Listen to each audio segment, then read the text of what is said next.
अस्सलाम वालेकुम, कैसे हैं सब? खैरियत से हैं? अच्छा, बहुत से लोगों को लगता है कि मैं ना सलाम थोड़ा सा तेज़ी में करता हूँ तो बहुत से लोगों को सही से समझ नहीं आता। मैं पूरा ही सलाम करता हूँ, अस्सलामु अलैकुम। तो मैं जो जल्दी में करता हूँ, अस्सलाम वालेकुम।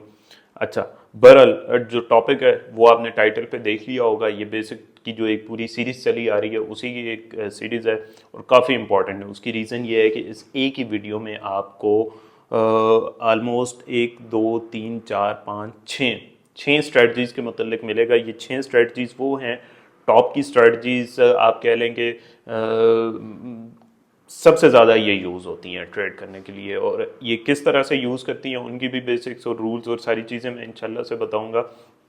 बेसिकली है क्या वैसे स्ट्रेटजी, में इससे कबल काफ़ी मरतबा बता चुका हूँ कि स्ट्रेटजी और टेक्निकल एनालिसिस जस्ट एक प्रोबेबिलिटी होती है, एक फोरकास्ट होती है, एक आपकी स्ट्रेटजी होती है कि आप इन्वेस्ट कैसे करते हैं, आप ट्रेड कैसे लेते हैं, आप प्रॉफिट कैसे बनाते हैं।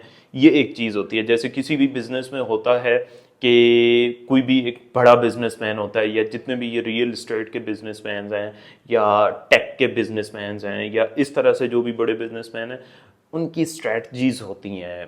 कभी भी कोई एक ही स्ट्रेटजी पे काम नहीं कर रहा होता। अगर कोई एक ही स्ट्रेटजी पे काम भी कर रहा है तो उसने अपने रूल्स और अपने सारे असूल व ज़वाबित डिफरेंस बनाए होते हैं। तो इसलिए स्ट्रेटजी एक हो सकती है लेकिन उसके रूल्स आपने खुद बनाने होते हैं, सारी चीज़ें खुद उसमें आपने बनानी होती है।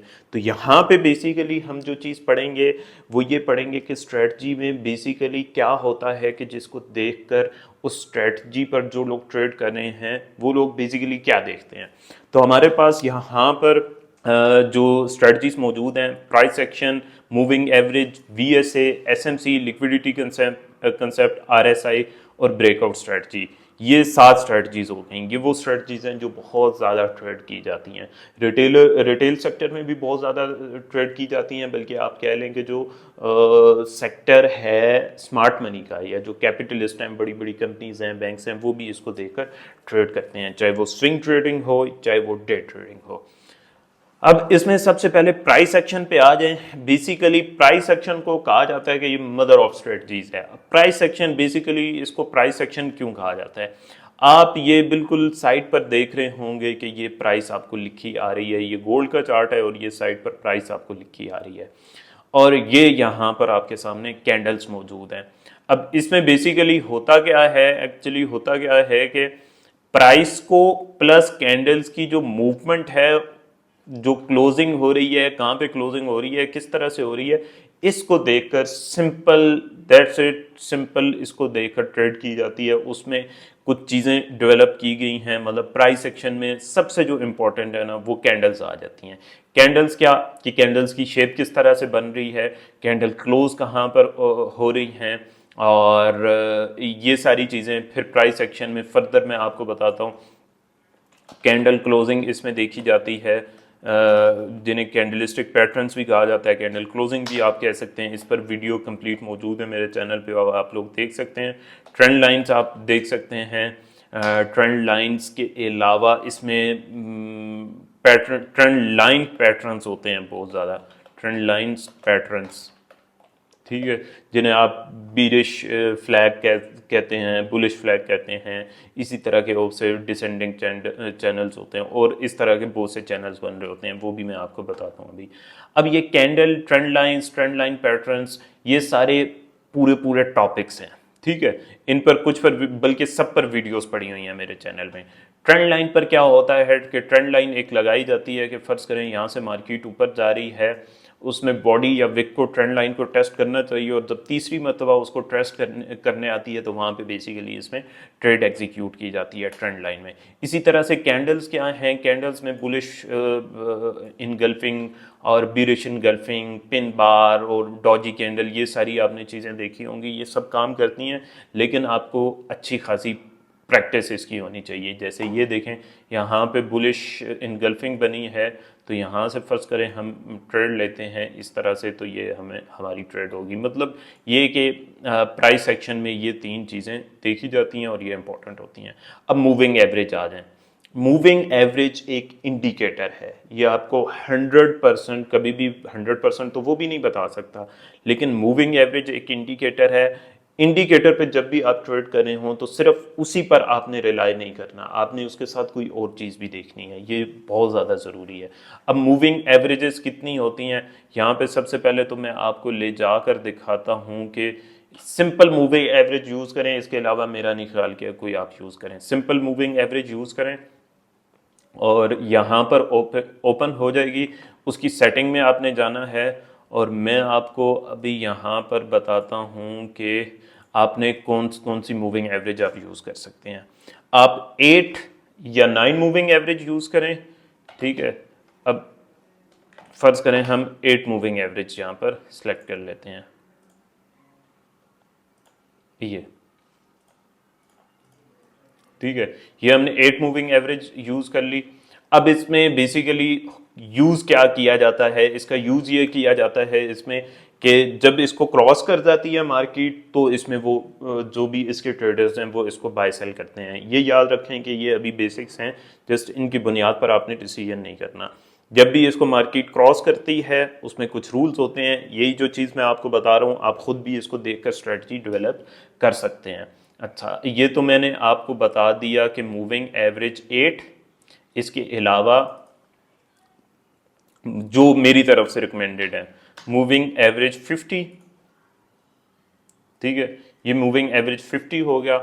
इसका पूरा एक तरीका है, इस पर पूरी इंशाल्लाह मूविंग एवरेज को किस तरह से आपने ट्रेड करना है ये मेरा वादा रहा आपका। इस पर मैं एक अलग से वीडियो बनाऊंगा। मैं स्विंग ट्रेडिंग के लिए बहुत ज़्यादा मूविंग एवरेजेस को देखता हूँ और 50 और 200 ये तो मेरी बेस्ट हैं, मतलब बहुत बेहतरीन इनके सिग्नल्स होते हैं। अब आ जाते हैं हम 200 पे, ठीक है, ये हमने लगा दी 200। तो चेक करें, मैं आपको थोड़ा सा दिखाता हूँ। स्विंग ट्रेडिंग के लिए बेस्ट है मूविंग एवरेज। जब भी इसको क्रॉस किया, ये देखें क्रॉस किया, यहाँ से आप बाय ले सकते थे इस जगह से। और इसमें ऐसा नहीं होता कि इसके नीचे स्टॉप लॉस रखते हैं, इसके स्टॉप लॉसेस भी 200-300 पिप्स के होते हैं और इसके टेक प्रॉफिट 1000-2000 पिप्स के होते हैं। ये मैं आपको दिखाता हूँ, ये देखें इसको क्रॉस किया उसके बाद नीचे ही नीचे, जैसे इसको क्रॉस ओवर किया उसके बाद ट्रेड स्टॉप लॉस आपने नीचे लगाना था। उसके बाद ये देखें ये ट्रेड्स देती है बहुत कम, महीने में 2-3, लेकिन वो जो स्विंग ट्रेड्स देती है वो आप महीना महीना होल्ड कर सकते हैं। ये तो हो गई बात मूविंग एवरेजेस की। उसके बाद हम आ जाते हैं वीएसए पे। वॉल्यूम स्प्रेड एनालिसिस पे आपको बेशुमार वो मिल जाएंगी। वॉल्यूम में 2 से 3 चीज़ें होती हैं लोग यूज़ करते हैं। ये सिंपल वॉल्यूम भी यूज़ कर सकते हैं आप, मैं इसी को यूज़ करता हूँ। इस पर बहुत सारी वीडियोस पड़ी होंगी। जब ज़्यादा वॉल्यूम आ रहा होता है तब आपका इंटरेस्ट होता है बेसिकली मार्केट में, कम वॉल्यूम आता है तो आप मार्केट से दूर रहते हैं। इसी तरह से एसएमसी है, एसएमसी को आपने लाजमन सुना होगा, बहुत ही मारूफ स्ट्रेटजी है, 2-3 साल हुए हैं यूट्यूब पे इसको माइकल ने इसको इंट्रोड्यूस किया था, आईसीटी, और ये भी बहुत ही बेहतरीन चीज़ है। स्पेशली मैंने जो स्ट्रेटजी डेवलप की हुई है उसमें सबसे ज़्यादा एसएमसी है फिलवक्त। लिक्विडिटी कंसेप्ट मेरी अपनी स्ट्रेटजी है, मतलब जो सबसे ज़्यादा मैं यूज़ करता हूँ, जिसमें ये सारी स्ट्रेटजीज मैंने जमा की हुई हैं। आरएसआई है, आरएसआई में जो एक स्ट्रेटजी यूज़ की जाती है कि ओवरबॉट हो जाए या ओवर सोल्ड हो जाए। ओवरबॉट कहते हैं कि 70 से ऊपर चली जाए तो ओवरबॉट हो जाती है, तब मार्केट को सेल होना चाहिए, ये स्ट्रेटजी है। और ओवर सोल्ड का मतलब ये है कि 30% से नीचे आ जाए तो बाय करते हैं। इसी तरह से जो आरएसआई पर मैंने स्ट्रेटजी डेवलप की है उस पर आप वीडियोस भी देख सकते हैं। इस पर 1-2 और वीडियोस भी इंशाल्लाह बनाऊंगा। वो ये है कि जब 50% को क्रॉस करके 60 तक जाती है और रीटेस्ट करती है 50 को तो हम बाय करते हैं। इसी तरह से जब नीचे करती है, क्रॉस डाउन करती है और 40 तक आती है तो फिर जब 50 को रीटेस्ट करती है तो हम उसको बाय सेल करते हैं वहाँ से। होपफुली ये चीज़ आपको समझ में आई होगी। इसी तरह से ब्रेकआउट स्ट्रेटजी है। ब्रेकआउट में थोड़ा सा यहाँ पर ले जाकर आपको दिखा देता हूँ कि बेसिकली ब्रेकआउट स्ट्रेटजी क्या है। ये जो आरएसआई की मैंने स्ट्रेटजी बताई है इसके लिए आप चैनल जाकर देख लेते हैं। अब ये एक ब्रेकआउट है कि ये एक एरिया था, इसको ब्रेक किया मार्केट ने जैसे ही, तो उसके बाद 80 पिप्स दिए। कोई भी जो लेवल होता है, सपोर्ट होती है या रेजिस्टेंस होती है, जैसे ये एक लेवल था उसके ब्रेकआउट पे इसमें ट्रेड ली जाती है। और ये भी बहुत सिंपल है, इस पर भी पूरी वीडियो बनानी पड़ेगी, अदरवाइज ये सिर्फ एक ही वीडियो में ये चीज़ ऐड अप नहीं की जा सकती।